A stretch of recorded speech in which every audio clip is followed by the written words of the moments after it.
Hey everyone, it's Mako here, or ID Wolf on Reddit. So I'm a huge Little Big Planet nerd, and as you know, Little Big Planet 2 just came out.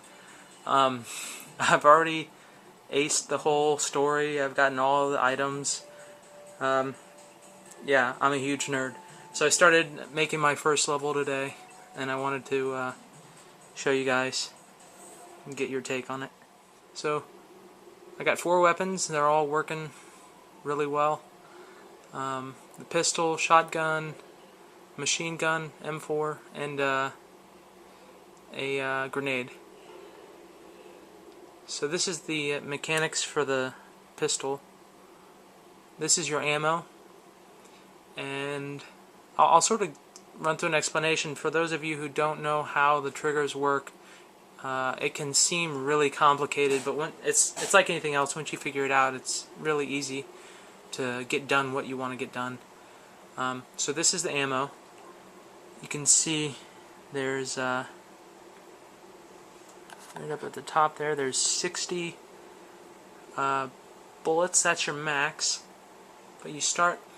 It looks like you start with 36, but it's actually the opposite. You start with 24. So it works backwards for me. And then what the NOT gate does is, if this is not full, then the NOT gate will pass. It sends a signal. So basically, if you have ammo, then send a signal to the selector, and this is just like a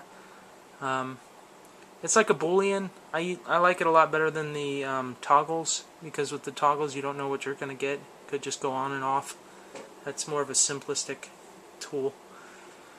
Okay, so the selector goes to an OR gate, which isn't being used right now, so don't worry about that. That's just if I wanted to directly access the weapon. So if you have ammo, it goes to this AND gate. Now this gate checks for the bottom one here is if it's selected.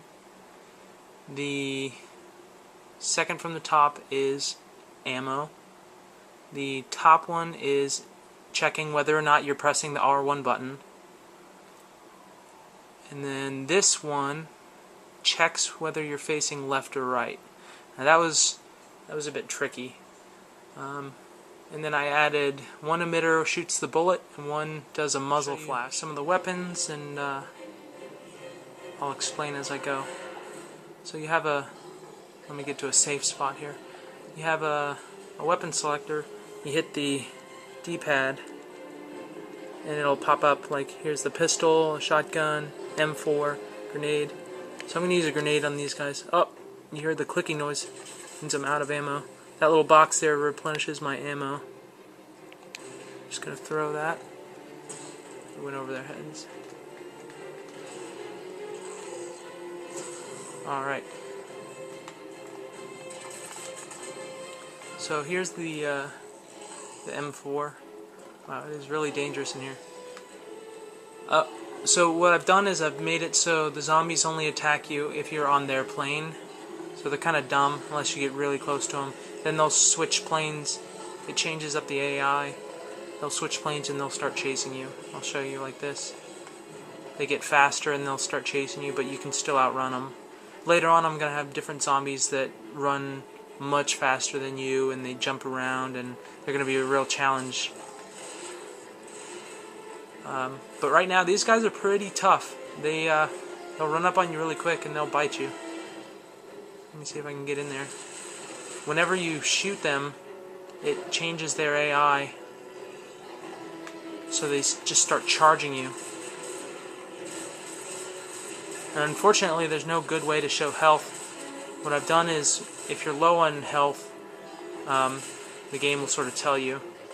You'll start bleeding real bad, and then it pops up telling you that you have low health. But I may fix that and make it a little more aesthetically pleasing later on. So that was the M4. Here's just the regular pistol. They stop when they hit the zombie. But the shotgun here is a buckshot, and that can actually go through up to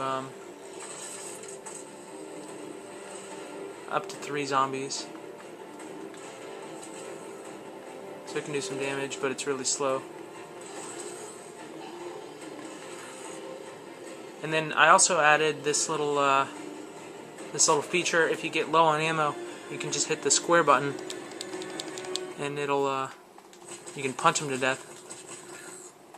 And it takes cumulative damage from the other weapons. So if you use a pistol on him, let's see, I'll shoot this guy a couple times, and then you only punch him a few times. It kills him a lot faster.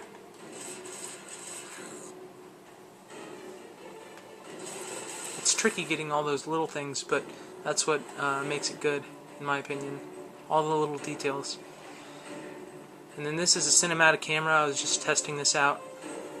I'm going to have optional cinematic scenes, so you can just skip by if you're getting chased by zombies, or you can sit there and watch it. I'm going to try and do a bunch of cool triggered events, like you get into a room and it's locked down and you got to fight all the zombies before you can get out. Stuff like that. There's one more feature I wanted to show.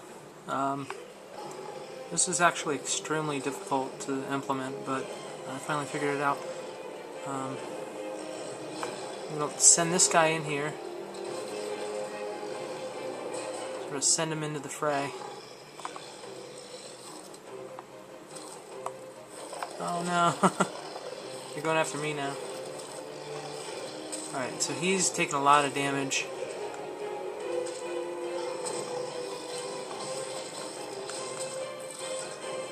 And now he's going down.